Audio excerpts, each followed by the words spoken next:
At the start of the 18th century, England had 13 colonies in North America. These colonies were very different from each other. In the north, small farms and craftsmanship were common, and Puritanism shaped society with its focus on moral discipline and hard work. In the center, large ports like New York became hubs of trade, and people of different religions lived together. In the South, the economy depended on large plantations worked by enslaved people, and Anglicanism was the dominant religion. Over time, a new American identity began to take shape. Unlike England, American society offered religious freedom. There were no privileged classes, and social mobility was possible.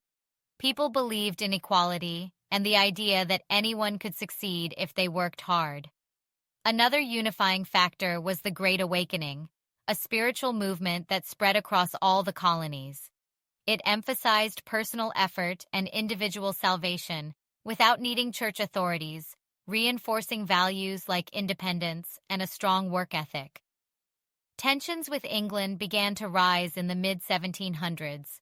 England had spent a lot of money on wars, like the 7 Years' War, and wanted the colonies to help pay the debt. In 1764, it passed the Sugar Act, taxing sugar, and in 1765, the Stamp Act, taxing paper and newspapers.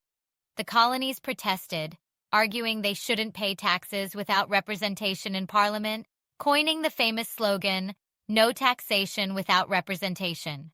The conflict worsened in 1770 with the Boston Massacre, when British soldiers fired on a crowd of protesters, killing several people.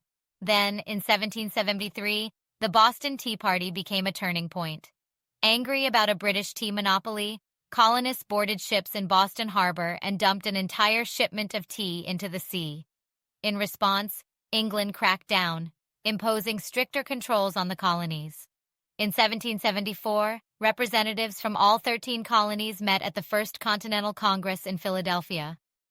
They asked England for greater autonomy, but their requests were ignored. By 1775, tensions had exploded into open conflict, and the colonies formed their own army, led by George Washington. The war had begun. On July 4, 1776, the colonies took a bold step by signing the Declaration of Independence. This document declared the United States a free and independent nation.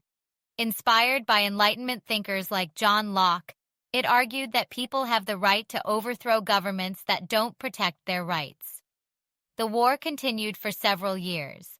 The colonists received crucial help from France and Spain, who wanted to weaken England's power.